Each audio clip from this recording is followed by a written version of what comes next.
30 जून को board paper में आया हुआ पहला प्रश्न, जिसमें निकलम विधि से वर्ग ज्ञात करना था, उसके आंसर थे 11,025। दूसरा सवाल एक समीकरण था, इसको हल करना था, इसके भी आंसर आपको नज़र आ रहे हैं। बहुत ही शानदार प्रश्न था। इसके बाद ये प्रश्न जो कि दो संख्याओं का गुणनफल दे रखा है और में से दे रखा है, लय से पूछना था, इसको भी बहुत ही अच्छी तरीके से किया है। अगला प्रश्न है जो इस प्रकार से है, जिसका आंसर 0 आना था। और इसके बाद जो अगला 5वां प्रश्न था, इसका भी आंसर 0 ही आएगा। छठे क्वेश्चन का आंसर जो था, जो परिकेंद्र था, आपको परिकेंद्र आंसर देना था। इसके बाद जो 7वां क्वेश्चन है, जो 13वीं प्रश्नावली से, जिसमें स्पर्श रेखा की लंबाई पूछी थी और स्पर्श रेखा की लंबाई 12 सेंटीमीटर आई। पासे को फेंकने पर 4 से छोटे अंक आने की प्रायिकता पूछी थी, जिसको आंसर था 1/2। CPU का पूरा नाम आप अंग्रेजी और हिंदी दोनों में देख सकते हैं।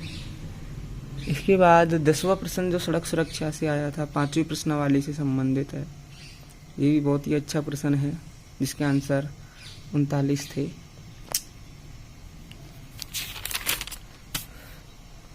विभाग में 11वां क्वेश्चन है, जो पहली प्रश्नावली से संबंधित। इसका भी उत्तर बहुत ही अच्छा थे। को प्रश्न बहुत शानदार प्रश्न था, परावर्त योजित विधि से भाग। इसके बाद जो 12वां क्वेश्चन था, जो दूसरी प्रश्नावली से था, शांत और अशांत आवृत्ति बतानी थी। यहाँ शांत आवृत्ति आई है इस प्रश्न में। 13वां प्रश्न है, जो कि 15वीं प्रश्नावली से है और इसके आंसर 22 आने थे। ये इसके आंसर हैं। 14वां क्वेश्चन प्रश्नावली 16 से है, जिसके आंसर 704 आने थे और 704। अगला जो प्रश्न है वो सड़क सुरक्षा से संबंधित है, लेकिन 8वीं प्रश्नावली से है और इसके आंसर जो थे 113.4 वर्ग मीटर है। क्षेत्रफल पूछा था वृत्त का। इसके बाद 16वां प्रश्न जो सहभाग से है, तीसरी प्रश्नावली का कुछ प्रश्न है, तो इसको इस प्रकार से हल किया जाता है और संबंध को सत्यापितता बतानी थी। अगला प्रश्न जो 17वां प्रश्न है, जो 5वीं प्रश्नावली से है, ये भी बहुत ही अच्छा प्रश्न आया था बोर्ड पेपर में। बहुत ही आसान बोर्ड पेपर का क्वेश्चन है, जिसको आप हल को आराम से देख सकते हो, बड़े ही अच्छे ढंग से हल किया है। इसके आंसर हैं 8,540। अगला प्रश्न 8वीं प्रश्नावली से, ये 18वां प्रश्न है, जिसका छोटा सा हल था। हल निकाल करके आप उत्तर निकाल सकते थे कि पेड़ 4 मीटर ऊंचाई से टूटेगा, यही पूछा था प्रश्न ने। इसके बाद जो 19वां क्वेश्चन था, जो 11वीं प्रश्नावली से, देख लीजिए, बहुत ही अच्छा प्रश्न। आपको इस प्रकार से चित्र बना करके इस सवाल को सिद्ध करना था और ये आप सिद्ध कर सकते हो, किया भी होगा। और ये अगला प्रश्न 20वां है, जो 12वीं प्रश्नावली से संबंधित था।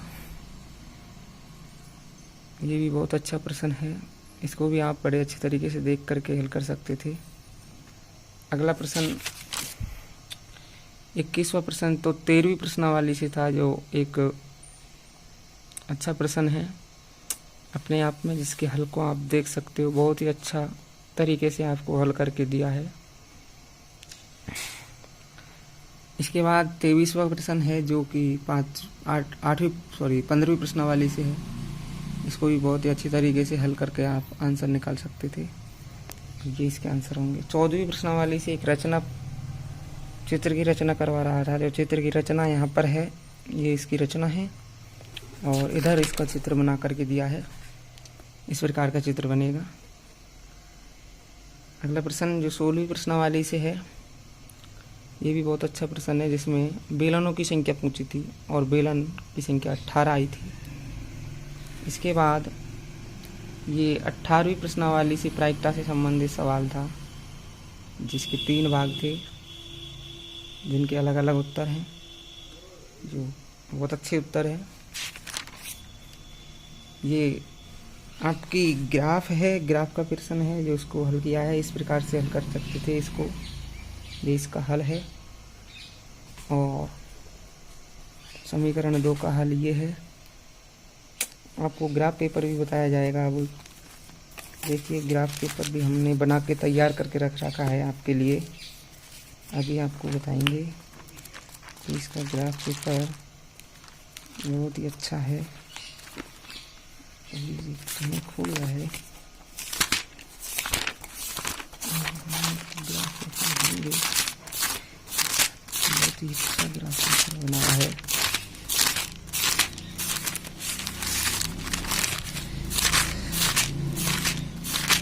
एक मिनट इंतज़ार करो।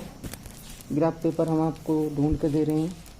मैंने इसके हल करके रख दिया है ग्राफ पेपर भी।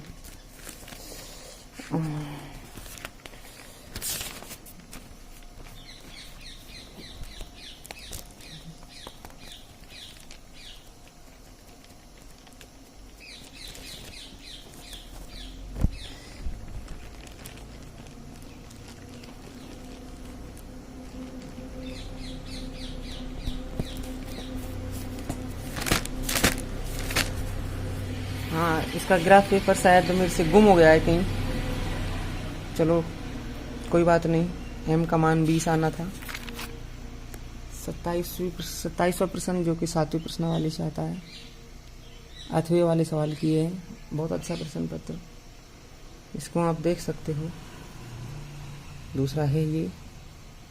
इसके बाद जो 28वां प्रश्न 9वीं प्रश्नावली से है, ये भी बहुत अच्छा प्रश्न है। इसको आप देख सकते हो। इसमें अंत विभाजन नहीं होकर के बिंदु के निर्देशांक पूछे थे पहले भाग में, तो बिंदु के निर्देशांक आप निकाल सकते थे। दूसरा प्रश्न 28वें का ही बहुत ही अच्छा प्रश्न है। इसमें ये विभाजन किया हुआ है और अनुपात निकालना था, जो 4:1 आएगा। और ये भी बाह्य अनुपात होगा, बाह्य विभाजन करेगा क्योंकि अनुपात माइनस में आया है। और ये 29वां प्रश्न जो कि 1 पिर में है। देखो, बहुत अच्छी तरीके से इसको हल करके आपके सामने प्रस्तुत किया है। इस प्रकार से आप इसको हल कर सकते थे, बहुत छोटी पिर में थी। इसके बाद जो 30वां प्रश्न बहुलक और माध्य पूछे थे, तो देखिए बहुत शानदार तरीके से आपको बहुलक और माध्य किए हैं। ये बहुलक है, इसके हल इस प्रकार से हुए हैं। कृपया वीडियो को पूरा देखने के लिए धन्यवाद। लाइक और शेयर करना ना भूलें। वैसे मैंने रखा तो था यहीं पर, लेकिन वो मिल नहीं रहा है। ग्राफ नहीं, मैं आपको ग्राफ भी बताता। पेपर में और देख लेता हूँ, क्योंकि हो सकता है मैंने पेपर में रख दिया हो। ये पेपर है जो कि आया हुआ था, लेकिन इसमें भी अपन को नहीं मिला है। कोई बात नहीं, आपका ग्राफ सही बना होगा। Thank you. लाइक करना ना भूलें।